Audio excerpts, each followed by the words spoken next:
Advent season का आगाज़ हो चुका है। आप सबको ये एडवेंट सीज़न या क्रिसमस का ये पूरा महीना, जिसके बीच में हम खुदावंद के कलाम की ना सिर्फ आवाज़ को सुनते हैं, बल्कि हम इसके बीच में खुशियाँ मनाते हैं और मसीह यीशु की आमद की यादगार को मनाते हैं, इसमें आप सबको वेलकम कहते हैं।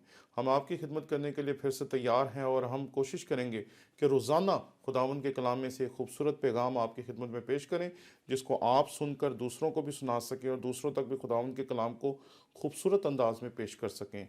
खुदावंद के कलाम को सुनाने की इस खिदमत में आप भी हमारा साथ दें। इस हमारे चैनल के बारे में अपने दोस्तों को बताएं, उन तक भी खुदावंद का कलाम पहुँचे, ताकि वो भी खुदावंद के कलाम को सुनकर मौसर, बेहतर और खुदावंद के कलाम के अच्छे खुदाम बन सकें और खुदावंद के कलाम की खिदमत को दुरुस्त तौर पे सरअंजाम दे सकें।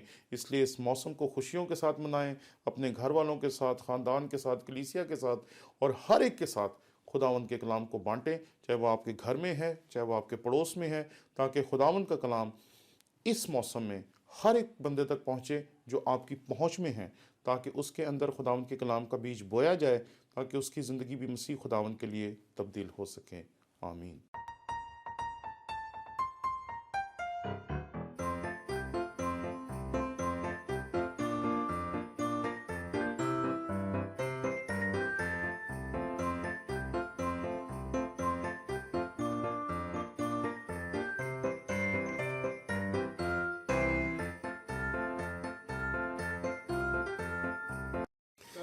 मसीह यीशु के अजीम और जलील नाम में आपकी सलामती हो। मेरा नाम पादरी प्रोफेसर टोनी विलियम है। खुदावंद के कलाम में से हम देखेंगे मत्ती की इंजील उसका 8वां बाब और उसकी 8वीं आयत।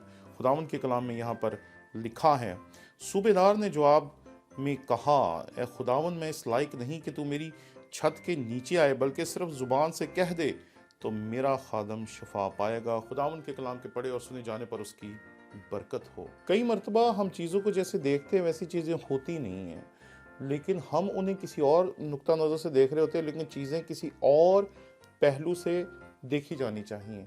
यहाँ पर हमें लगता है कि एक सूबेदार है जो इस दरख्वास्त को लेकर हाजिर है और वो कहता है कि ए खुदावन, मेरा खादिम फालिज का मारा घर में पड़ा और नहायत तकलीफ में है। उसने उससे कहा, मैं आकर उसको शिफा दूंगा। लेकिन सूबेदार ने जवाब में उससे कहा, है खुदावन, मैं इस लायक नहीं कि तू मेरी छत के नीचे, बल्कि सिर्फ ज़ुबान से कह दे तो मेरा खादम शिफा पाएगा। यहाँ पर वो कहता है मैं दूसरों के इख्तियार में हूँ और कुछ लोग मेरे इख्तियार में भी है, इसलिए इस इख्तियार को इस्तेमाल करने के सिलसिले में मुझे बहुत सारे गलत काम करने पड़ते हैं। इसलिए मैं ऐसा पाक नहीं, ऐसा नेक नहीं, इस लायक नहीं कि तू मेरे हाँ है। इसलिए तू बस कह दे तो मेरा खादम शिफा पाएगा। इससे हमें उसका ईमान तो बड़ा लगता है कि उसका ईमान बहुत बड़ा है कि मसीह के सिर्फ कह देने से उसका खादम शिफा पाएगा, लेकिन ये शख्स इसका खादम ठीक होने के बाद भी अपने उसी ईमान पे कायम रहा जो दुरुस्त नहीं था। क्यों? क्योंकि यहाँ पर वो जवाज नहीं पेश कर रहा, यहाँ पर वो दलील नहीं दे रहा, यहाँ पर दरअसल वो एक झूठ बोल रहा है अपने आप से कि मैं इस लायक नहीं कि तू मेरे हाँ है। अरे, हमें खुदावंद के लायक अपने आप को करने की ज़रूरत है। कई मरतबा हम जब लोगों को कहते हैं कि आप ज़रा बाजा बजा दें या ढोलकी बजा दें या साउंड सिस्टम चला दें, तो लोग आजिज़ी से काम लेते हैं और कहते हैं मुझे तो ये काम नहीं आता। ये आजिज़ी नहीं है, ये तकब्बुर की एक किस्म है कि हम चीज़ों को जानते हुए, समझते हुए और चीज़ों को समझने के बावजूद हम उन चीज़ों को वैसे करते नहीं। अगर किसी तबला नवाज को तबला बजाना आता है और वो तबला बजाने की बजाय ये कह देता है कि मैं तो हकीर सा हूँ, मैं क्या बजा सकता हूँ, और वो नहीं बजाता, तो इससे खुदावंद की इबादत में खलल आएगा। इसको आप उसकी हलीमी कैसे तसव्वुर कर सकते हैं? ये तो उसका गरूर है या तकब्बुर है जो वो आपके सामने लेकर हाजिर है। ये उसका गरूर है या तकब्बुर है जिसको वो जवाज बना के आपके सामने और मेरे सामने झूठ बोल रहा है। इसी तरह यहाँ जो शख्स है वो अपने दिल को साफ नहीं करना चाहता, अपने दिल को तैयार नहीं करना चाहता मसीह खुदावंद के लिए। हम हर साल तैयारी करते हैं, जब भी क्रिसमस आता है आप अपने घरों से पुरानी चीज़ें निकालते हैं, नए सजावट का सामान लेते हैं, नए कपड़े ख़रीदते हैं, नई चीज़ें ख़रीदते हैं, नई नई किस्म की खुराक बच्चों के लिए ख़रीदते हैं। कल एक बाप को देखा, वो एक दुकान से बड़ी शॉपिंग कर रहा था, तो मैंने कहा कि ये क्या चल रहा है? तो उसने कहा मेरा 12 साल का बच्चा है, वो मेरे पीछे पड़ा हुआ है कि मैंने क्रिसमस ट्री सजाना है, तो मैं उसके लिए बड़ी मुश्किल से पैसे मांग के किसी तरीके से ये चीज़ें लेके जा रहा हूँ ताकि वो क्रिसमस ट्री को सजाए, अपने घर को सजाए। तो हमें अपने अंदर से गंद को निकालना है, गलास्तों को निकालना है, नफ़रतों को निकालना है, कदूरतों को निकालना है। ऐसी तमाम चीज़ें जो हमारे अंदर ऐसी मौजूद हैं जिनकी वजह से हम ये समझते हैं कि हम इस लायक नहीं कि तू मेरे हाँ आए। हमें उन तमाम चीज़ों को निकालना है, अपने आप को साफ करना है। हम अपने घरों को साफ करते हैं, सफेदियां करवाते हैं, पुरानी चीज़ें फेंक देते हैं, कई दफ़ा पुरानी सजावट का सामान हम लोगों को दे देते हैं कि इस साल हम नया सामान लाएंगे। लेकिन ये इस हकीकत को याद रखें कि नए सामान के अलावा इस दिल में क्या क्या गलास्तें भरी हुई हैं, क्या क्या गंद भरा हुआ है, क्या क्या नफ़रतें भरी हुई हैं, कितना ज़्यादा हम लोगों के लिए अपने दिलों में कदूरतें लेके बैठे हुए हैं। इन सारी चीज़ों को इस क्रिसमस पे अपने अंदर से निकालने की ज़रूरत है। जब हमारे अंदर से ये चीज़ें निकलेंगी तो ये दिल जो है, जो दरअसल खुदा का घर है, जहाँ वो आपसे रफ़ाकत रखना चाहता है। हम बड़े फ़ख्र से, गुरूर से ये कहते हैं, बड़े दावे करते हैं कि हम रूह कुदस का मक़दस हैं।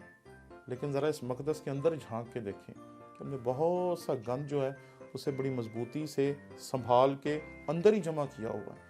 इसलिए इस क्रिसमस पे आएँ, अपने दिल से इन तमाम चीज़ों को निकालें ताकि आपके अंदर जगह बने, ताकि आप ये कहने वाले ना हो कि मैं इस लायक नहीं, बल्कि आप कह सकें कि खुदावंद, मैं अपने दिल को जैसा भी है तेरे सामने पेश करता हूँ, तो इसमें आ, तू मेरे साथ रफ़ाकत कर, मुझे अपने मक़दस के तौर पर इस्तेमाल कर। और फिर खुदा आपके वसीले से बड़े बड़े काम करेगा, लोगों की ज़िंदगियाँ तब्दील होंगी, लोगों की ज़िंदगियों में आपके वसीले से जो काम होगा उसके लिए लोग गवाहियाँ देंगे और आप देखेंगे कि खुदा आपको कुदरत के साथ इस्तेमाल करेगा।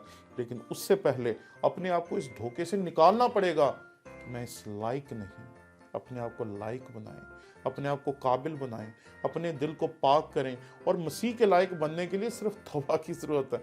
उसके कदमों में अपने आप को ढेर कर देने की ज़रूरत है।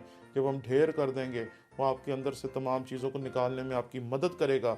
रूह कुदस आपको गाइड करेगा और जब रूह कुदस आपकी रहनुमाई करेगा तो वो तमाम चीज़ें जो मसीह खुदावंद के आपके दिल में आने के रास्ते में हायल हैं, वो दूर होंगी।